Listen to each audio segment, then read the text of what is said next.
Hello everyone, it's Conrad Gaida here and we're on Diamond Property Network channel. I'm glad to sit here today and glad and privileged to sit here with Kal Kandola. Kal, who you are, what is that you do? Can you tell me a bit of your background? Oh, okay. You're a lot younger than I am, so it's Yeah. going to take a while. I think my primary background really is finance. Okay, so I've been in mortgage brokering for quite a few years, over 25 years, and that's led me obviously into property. Over the years, I worked with a lot of clients, and I actually mentored them to help them build up their property portfolio. So rather than somebody coming to me and saying, I want to buy one buy-to-let, I said, okay, let's sit down and work out how you're going to buy 5 and 10 over the next 5-10 years. So I've always sat down with people and said, let's look at your 2-year and your 5-year strategy. Okay. So that I can make sure that whatever I'm putting in place for you now and whatever you're doing is actually going to help you to achieve that. Okay, so I've always thought about scaling up anyway. Yeah. With everybody I speak to. And obviously, as you know, joint ventures are a big thing for me because I think that's a great way to scale up what you do, because as an individual, there's only so much you can do. And there's only so much knowledge that we have as ourselves. So we need to actually align ourselves with the right people that can help us to get to where we want. And it's a lot faster and easier to get to your dreams with the help of other people than to try and do it all by yourself. Absolutely, absolutely. Yeah, you spoke today about joint venture, about strategic alliance. Just to briefly, what is joint venture and what is strategic alliance? It's something that a lot of people don't think about. Everybody talks about joint ventures, and a joint venture is basically where you are getting into a specific company. So it could be like setting up a company together, or it could be, for a property project, or even a business where you're actually setting up a separate contractual legal entity. So like an SPV, and you've got the various partners in there, that's a joint venture because everybody's coming into that property or that project, okay? A strategic alliance is more like company A working with company B. So it could be like, okay, we're going to do a number of projects, this is what I bring to the table, this is what your company brings to the table. We're going to have an agreement there, but we're not going to set up a company together. So we're not going to have any financial associations as such. So if anything does go wrong, you can carry on with your business as you are, I can carry on with my business as I am. And I think it's important for people, when they're looking at an opportunity, to look at whether it actually works for them to have it as a joint venture and have a legal entity together, or have it as a strategic alliance separately. Well, it could be like a way to get into joint venture, try something together. If it works, then like, okay, let's take it to the next level and do like register a company, do a joint venture. Yes. Okay, so if you will say, well, I know you're a huge believer of joint venture, and I was doing joint venture as well. If you were buying a property, would you prefer joint venture or would you rather borrow money from investor? It depends on the deal and the person involved and how much they're going to have in terms of involvement with the deal. I find that if it's an investor and it's just the money that you're looking at from them, I prefer to have a loan agreement. And then that way we've got clear guidelines. It's, you're borrowing me this much money for this amount of time and this is the return you're going to get. Because then we've got clarity there on exactly what that person's getting. Because most investors, unless they're actually a bit more involved in the property business or the project, don't really understand what you're trying to achieve. So it's a lot easier to say, look, this is going to be the return I'm going to give you at the end of the day, whether I make a profit of 10%, 15%, 35%, doesn't matter. You are going to get this as your return in this amount of time. And I think most investors, if they don't understand property themselves, they prefer that. Yeah. Because they've got a guaranteed return there, and then obviously I'll give them some sort of security on that. But I certainly wouldn't be offering things like the 15 and 20% people are offering out there at the moment, because I don't really think that works. You can't really give that kind of return unless you're making an absolute phenomenal return on the projects that you do. And I don't really know many people out there that are doing that. Yeah, you need to be careful and from who you borrow, and like the numbers need to work. I've seen people offering 20% and then it was just like, it was a promise and people hope they'll get it. Exactly. But in the end, the investor who borrowed the money they were not able to pay it back because the deal wasn't stacking. So we need to be very mindful of that. Well, you do quite a lot of things. I've known you since 2018, really, when I was coming to you were hosting a PPN Leicester back then. This was my first ever networking event I've attended to. You were host, and I've seen you were running PPN Leicester. You've been doing Canary Wharf. You've been doing your own networking. You've been in property. You are in brokerage. Now you've got a nightclub. You are now building 151 homes, eco homes. How do you do that? Okay, most of the work in all of those things is done by somebody else. Again, it's all joint ventures and strategic alliances. I align myself with people that can help me to get to where I want to be. Okay, I'm very much an ideas person. I like to, put things together, and also bring the right team of people together. I think that's important. For example, obviously, with the nightclub. That was actually my son's idea, so that's a joint venture with my son, and he runs it. And now the younger one's 18 as well. He's in there now with him as well. So it's because of the environment that they've grown up with. They've grown up around business, around property, around a lot of entrepreneurs. They've been exposed in that sense to different ideas. They didn't want to finish with school, go to college, go to university like I did. That's the model most of us follow. And it was really funny because a lot of people actually said to me, why are you not sending your children to university when you went to university? I said, because times have changed. Yeah. They don't need to go to university.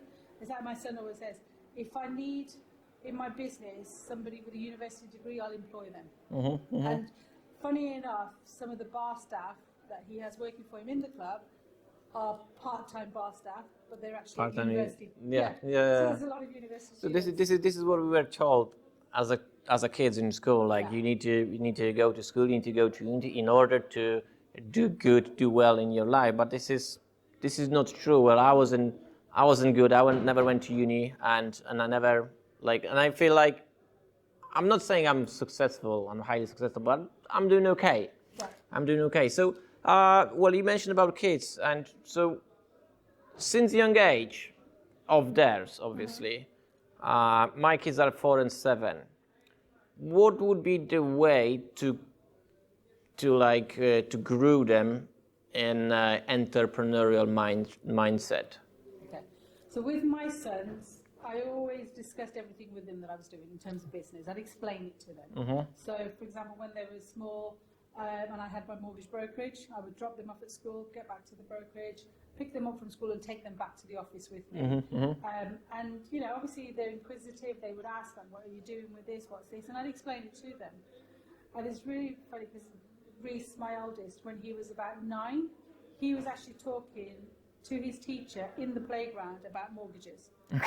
She then said to him, can I have your mum's office number because I need a mortgage? So he actually got me. Okay, so he got you. Did you pay him commission?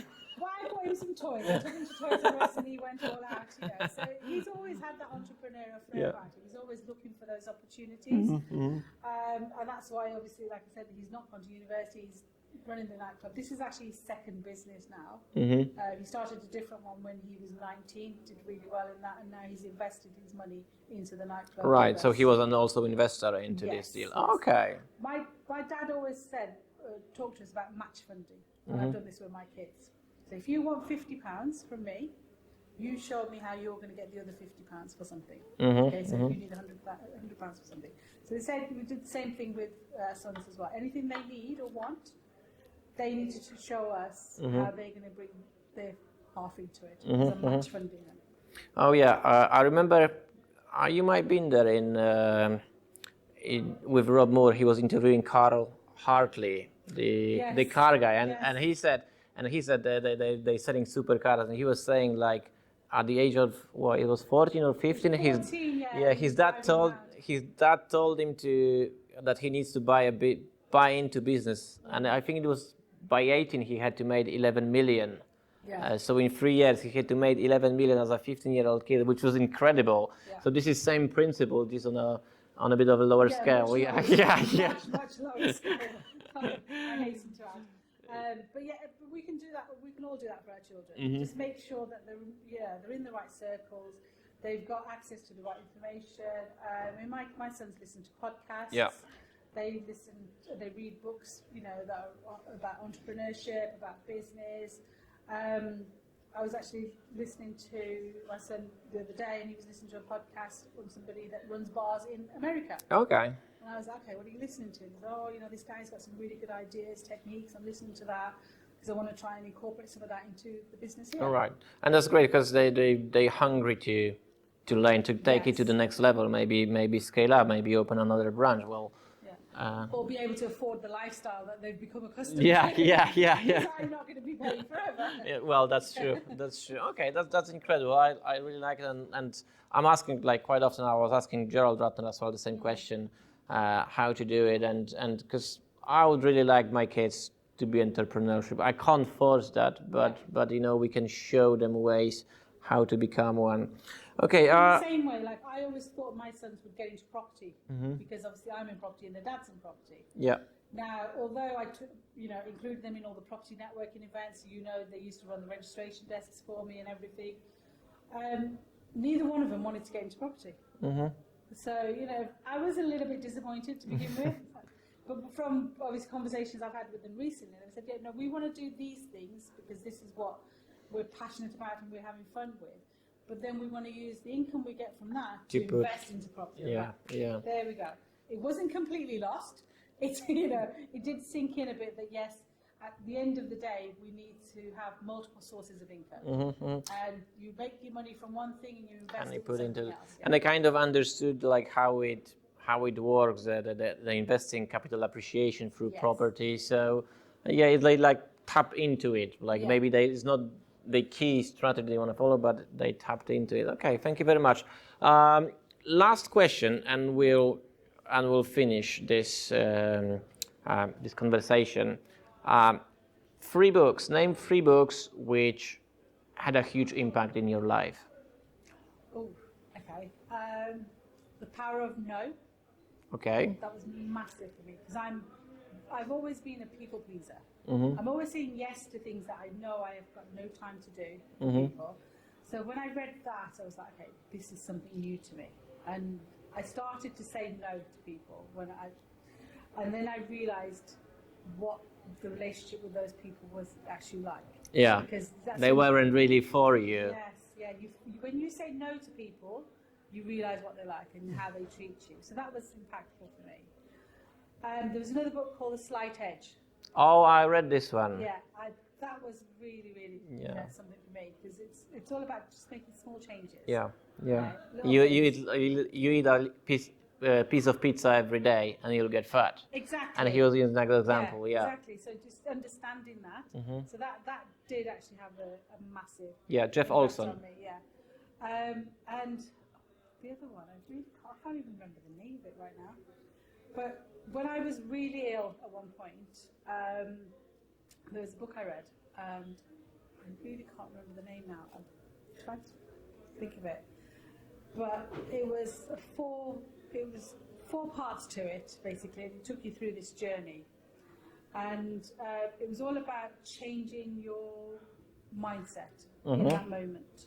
Okay, that anything that is happening to you, you can choose how you react to that. And because I was very ill at the time, I was feeling very depressed, I was on a lot of medication, and it was a really dark time for me. But that really brought me out because it was like, okay, I'm going into these dark thoughts because of the situation I'm in, but I need to call myself out of that. And I can only do that by thinking differently. Yeah. Okay. And expecting a different outcome instead. And it was more like a workbook. You had to kind of work through.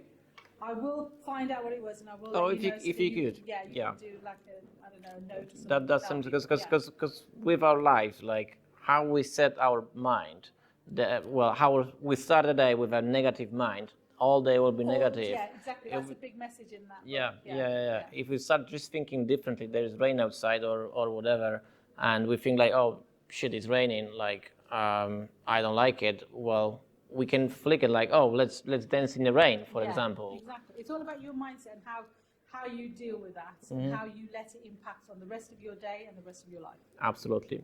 Thank you very much, Kal. It's been a you. pleasure talking to you. And thank you, everyone, for listening and watching. And see you next time. Bye-bye.